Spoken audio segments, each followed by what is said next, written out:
started on my prepared remarks, I'd like to really thank my sister and my wife for providing all those photos.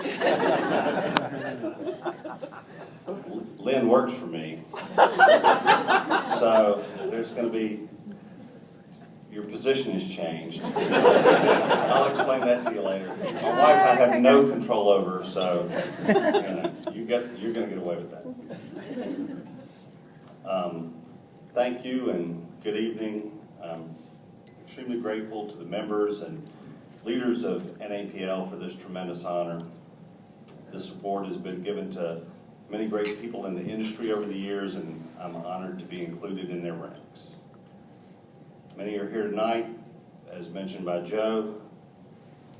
All of them amazing people in who, their own way, set a new standard or even broke the mold. I think we could include Keith Kemp as a mold breaker.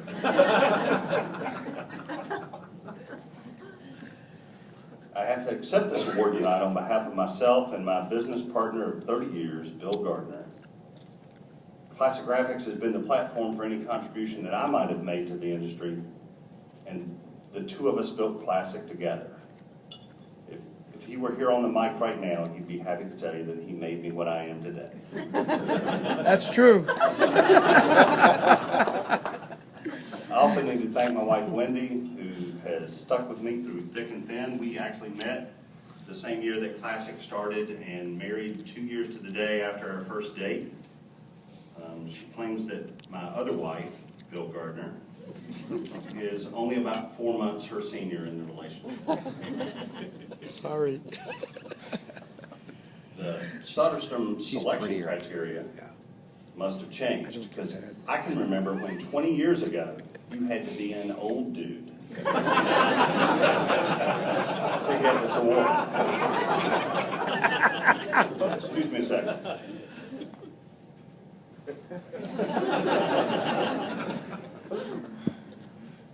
I've been getting a good bit of direct mail lately from AARP. God bless them for sending direct mail. Not a bad thing. But now I'm starting to get those real pushy ones with the membership cards embossed and glued into the thing with your name on it. I'm still in denial, so not yet a member. My eyesight's worse. My memory's starting to go. My vocabulary is fading. I find myself searching for words that used to come to me easily. A lot of times I remember things from long ago better than I remember things that happened last week. We had a couple up to our vacation home at the New River a couple weeks ago, and I was sitting in the great room talking to the husband, and the spouses were in the kitchen having a chat, and I was trying to tell him that about a restaurant we had visited a couple weeks ago, how great it was, why he should go, and I could not for the life of me remember the name of the restaurant. And so trying to jog my memory, I said, what's the name of that hamburger place? And he's like, McDonald's? No, it's another one. Hardee's? No, what's the one with the little girl with red hair? He said, Wendy's? I said, yeah. Hey, Wendy, what was the name of that restaurant?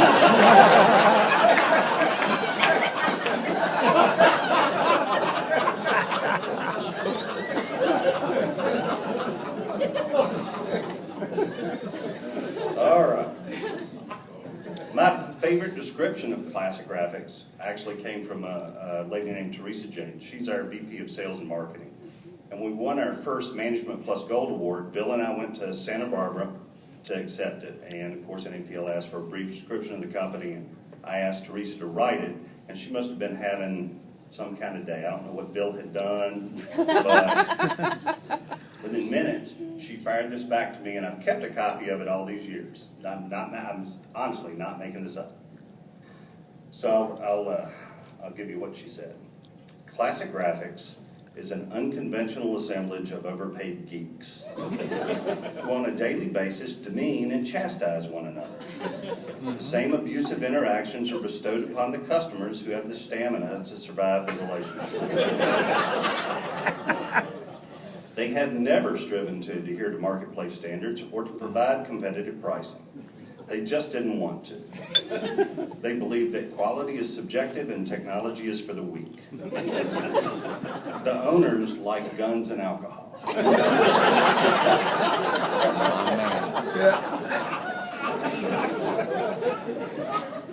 Not all of that is false.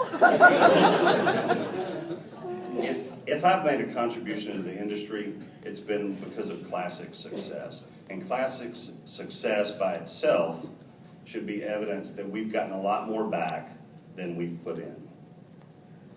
Without the now almost 300 people at Classic Graphics, I would have had nothing to contribute anyway. Somebody once told Bill and me that we should not fear hiring people smarter than ourselves. We pretty much found it difficult to do anything else. But seriously, Classic's people make the company what it is, and Bill and I have just been the facilitators of those accomplishments. Jim Schultz called me to tell me of this honor, and Jim was one of the first people I met when attending my first NAPL Top Management Conference in Santa Barbara all those years ago. And when I was inducted into Soderstrom, Jim was the guy that hung the medal around my neck. In Santa Barbara that year, Jim and the late Dean Hanisco did a presentation on fulfillment services and how they could transform your printing business. Nobody needed that information any worse than I did, especially at that time. At the end of the presentation, he invited everybody in the audience, if they needed more information, to call in, or better yet, to come visit. I thought that was awfully nice of him to say, but to be honest, being new, I sort of wondered if he meant it. So I called him, and he meant it. So when we arrived in Cleveland, Jim and Dean met us, and Jim said, "This day is yours." Then they showed us all the amazing stuff they were doing, told us what not to do, and then blew us away with their operation. Jim sets the standard for sharing, and if I've emulated him a bit, then I'm proud of that. In the 1980s, Steve Johnson was a bigwig at Washburn. Back then, Washburn was the most respected company in the Carolinas, the most respected printing company in the Carolinas. They were kind of the Hennigan of the South. And it was the best company of any kind that I'd ever even heard of. This was the place that if you were in printing then, this is the place you wanted to work. So I met Steve while I was judging the printing awards for, I think it was Printing Institute of Georgia, over at the PICA headquarters. It was Steve and me and the president of another printing company. Even though I was then just basically a kid running my then tiny company, Steve treated me like a peer. The other guy didn't so much. I don't know where he is today, but I don't think he made much of a mark on the industry. I think you all know of Steve's contributions. Shortly after that, on September 9th, 1989, a hurricane named Hugo made it 150 miles inland to Charlotte. At the time, Hugo was the most destructive storm to ever strike the United States, doing over $7 billion in damage. Fortunately for Classic, we were only without power on Friday, Saturday, and Sunday. On Monday, I got a call from Steve Johnson. He said, "We have power at Washburn. Is there anything we can do for you?" Unbelievable.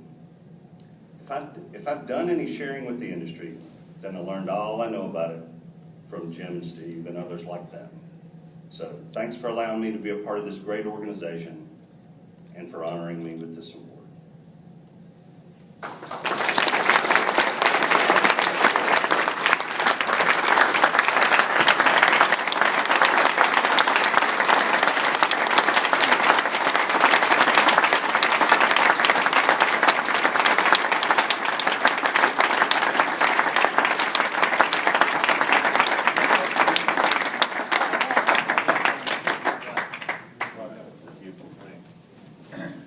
Congratulations, Dave. Well deserved. So, before we wrap up this evening, a couple more items of business. Nice. First, please join me again in congratulating our class of 2013 Soderstrom Society members.